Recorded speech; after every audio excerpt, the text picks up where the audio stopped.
Next, on Currents News, vaccines aren't getting into the arms of New Yorkers fast enough. Officials now ramping up the pressure with new plans and huge fines. Plus, the Vatican is rolling out their vaccines, but no word on plans to vaccinate Pope Francis. When it comes to papal health, the Vatican has always taken the position that that's a matter of the Pope's private life. Then, cyberbullying is on the rise, what some Brooklyn Catholic schools are doing to stem the problem. And a man and a woman. Criticism in the House after one member of Congress alters the traditional ending of a prayer. The news starts right now.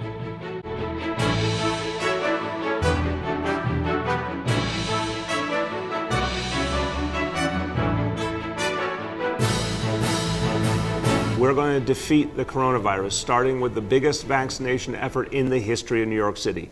And that goes into full gear right now. New Yorkers were quickly infected by the thousands, but the vaccination process has moved much more slowly. Good evening, I'm Christine Persichetti. The mayor saying it's now time to break into a sprint. He's promising 1 million people will be vaccinated by the end of January. But the big question tonight is how and when can you get one?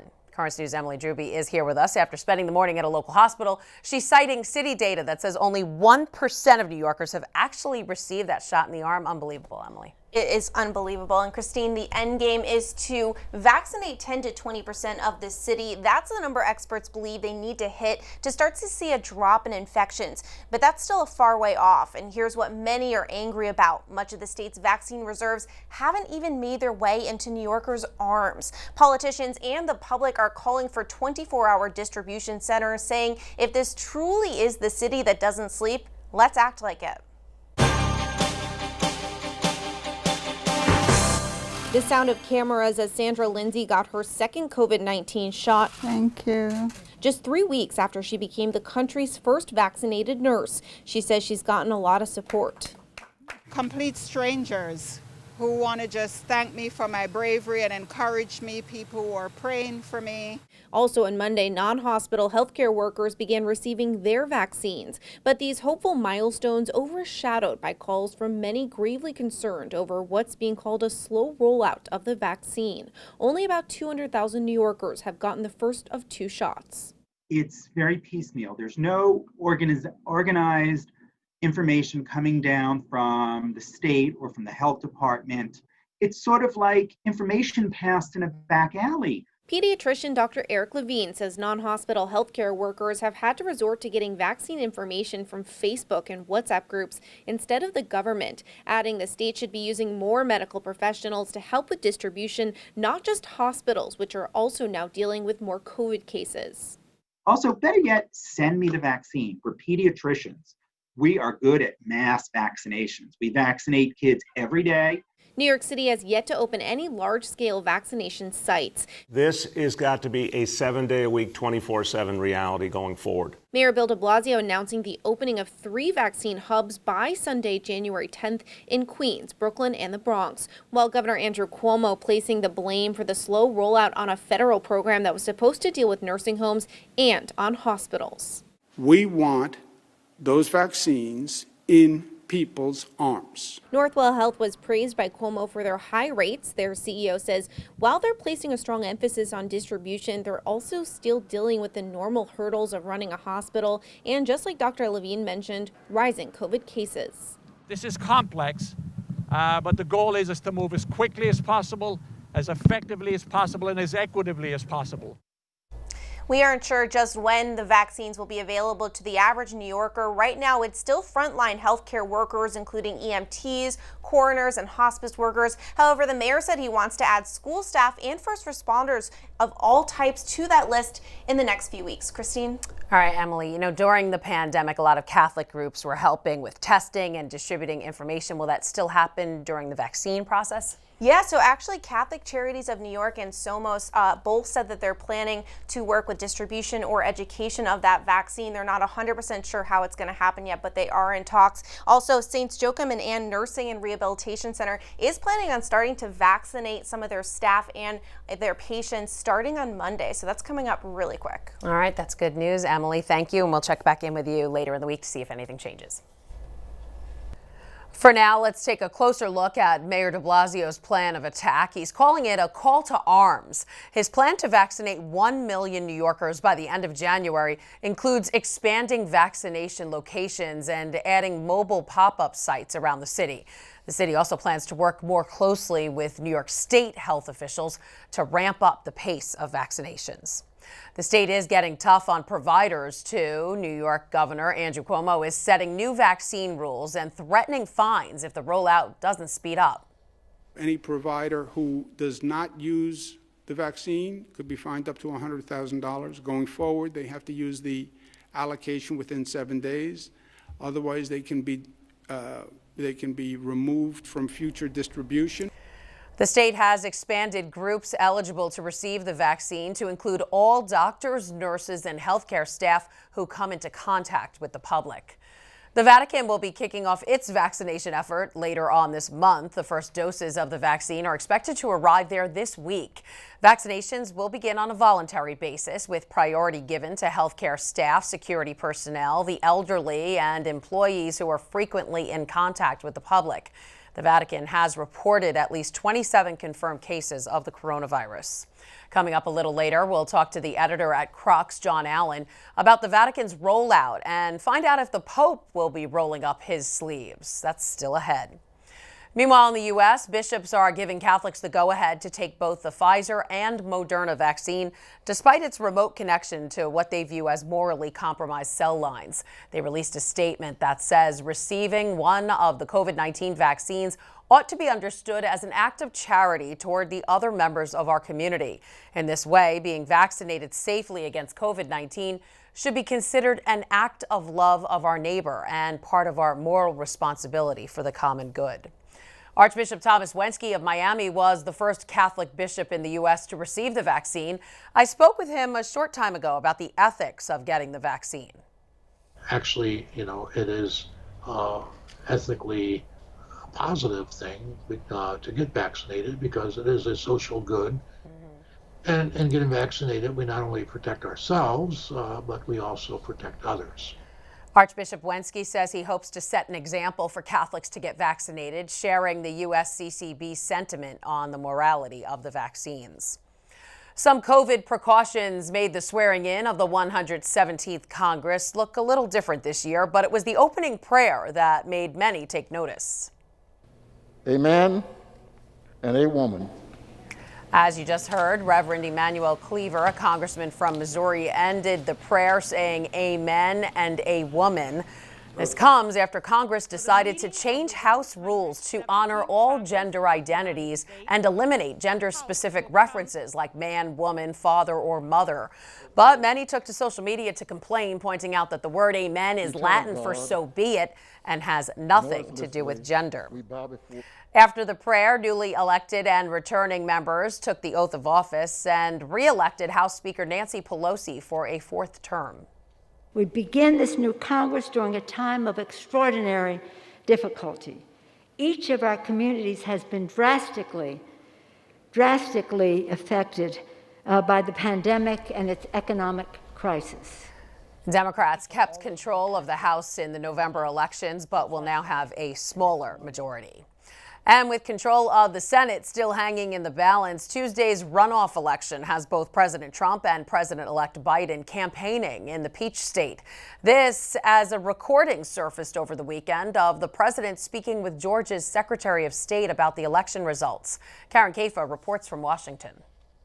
2020 is not over until we get through the end of Tuesday, January 5th. New year, new Congress. We begin this new Congress during a time of extraordinary difficulty. Same political rancor.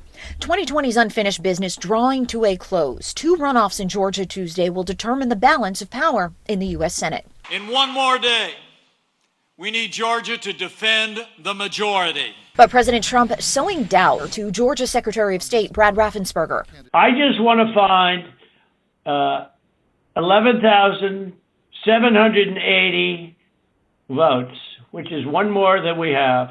In a recording first reported by the Washington Post, Raffensperger, a Republican, stands by his count. Well, Mr. President, the challenge that you have is the data you have is wrong. Trump allies eyeing a joint session of Congress Wednesday. Over the weekend, 11 sitting and incoming Republican senators said they'll join Josh Hawley of Missouri in objecting to the certification of President-elect Joe Biden's win. More than 100 Republican House members could do the same, others skeptical of their GOP colleagues. They didn't find any fraud as to their own election, but then they are alleging that there is fraud or agreeing with the president that there is fraud as to the presidential election. It seems a little inconsistent. The act won't change the election outcome, simply prolong what is typically a ceremonial act. For Currents News, I'm Karen Kafa in Washington. GOP lawmakers are afraid opposing the count on Wednesday could fragment the party, forcing some Senate Republicans to try to discourage party members from doing so, while others are still discussing which states might object. The joint session of Congress that counts the Electoral College vote is considered mostly ceremonial, since votes have already been certified by each state. The congressional meeting is the final step in the election process before the inauguration on January 20th. There's a lot more news headed your way. Vatican City is ramping up its vaccination campaign, but there's no word on when Pope Francis will get the vaccine. We'll talk about that and more with Crux's John Allen. Plus, if you've ever been bullied, you know it can feel like there's no escape. But teachers at one Brooklyn Diocese school say the pandemic has changed everything. I'm Jessica Easthope, and that's ahead. And the annual tablet Christmas art contest is going strong. There's still time to submit your child's artwork. We'll tell you how coming up.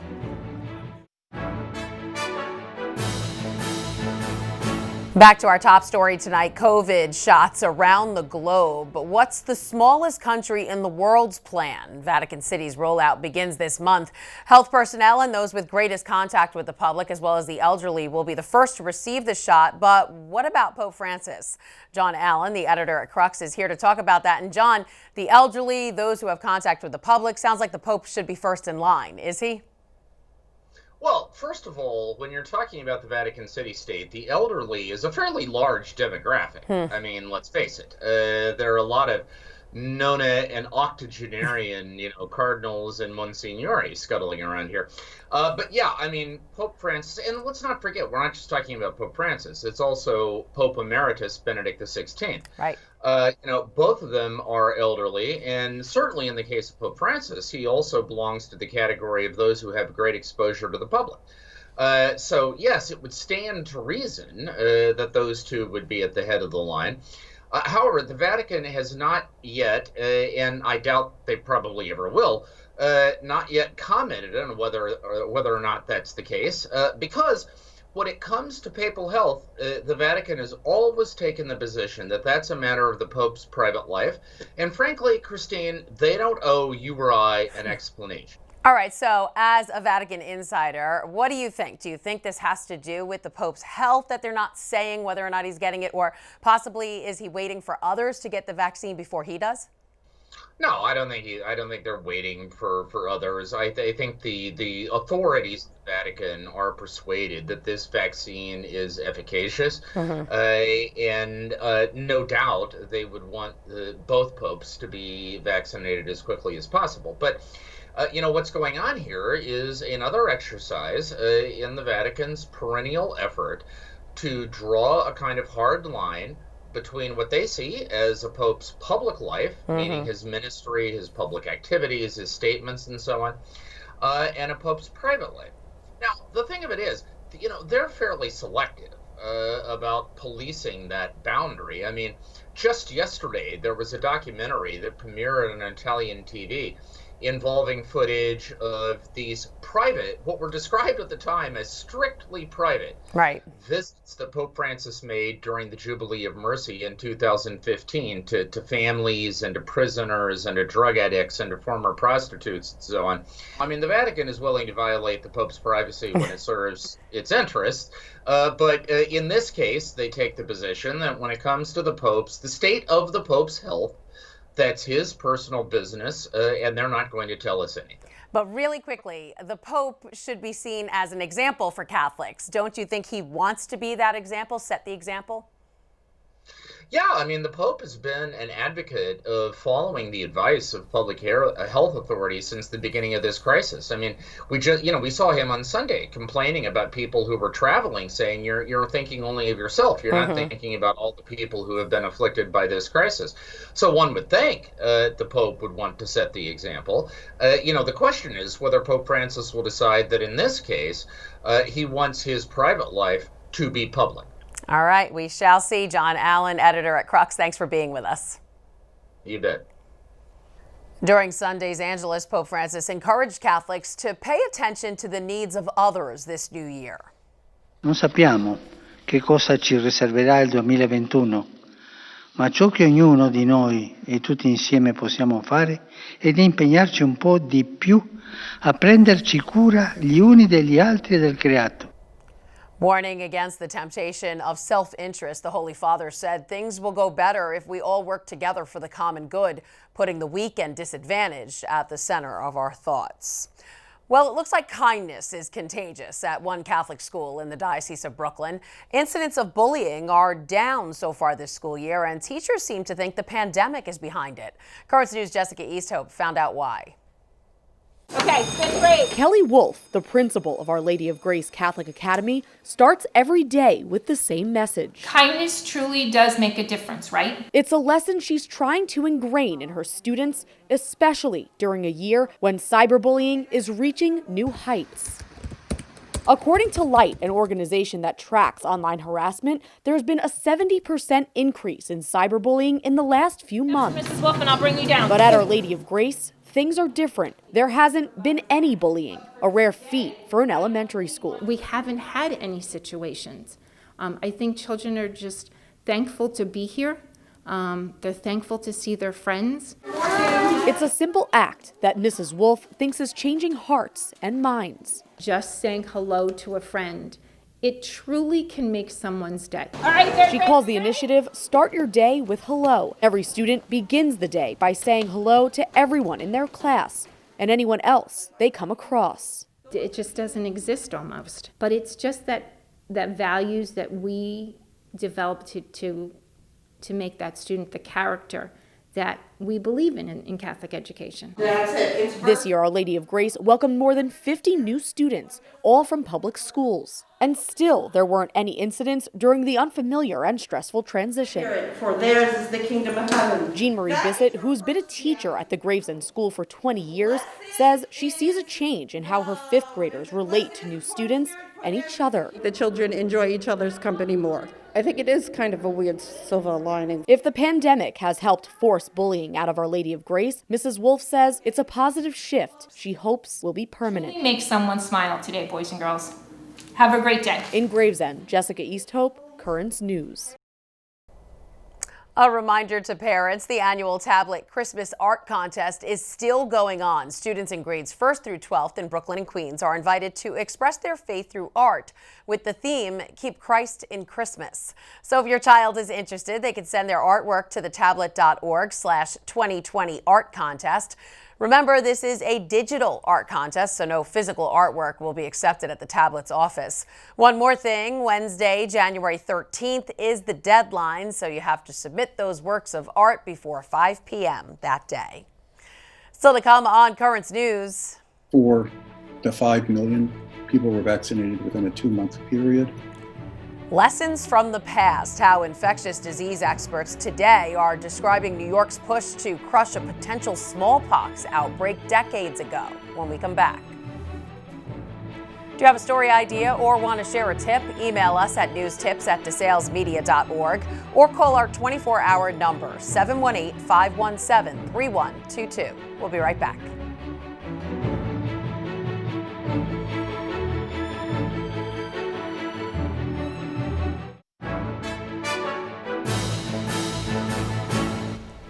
New York City was at the heart of the coronavirus pandemic when it began spreading across the country. But that wasn't the first time the Big Apple faced an infectious killer. Back in 1947, smallpox threatened the city, and the city fought back with one of the most ambitious and well-executed public health campaigns in its history. Please remember that it is only vaccination that is a protection from the dire ravages of this very serious disease that leaves in its trail death and destruction.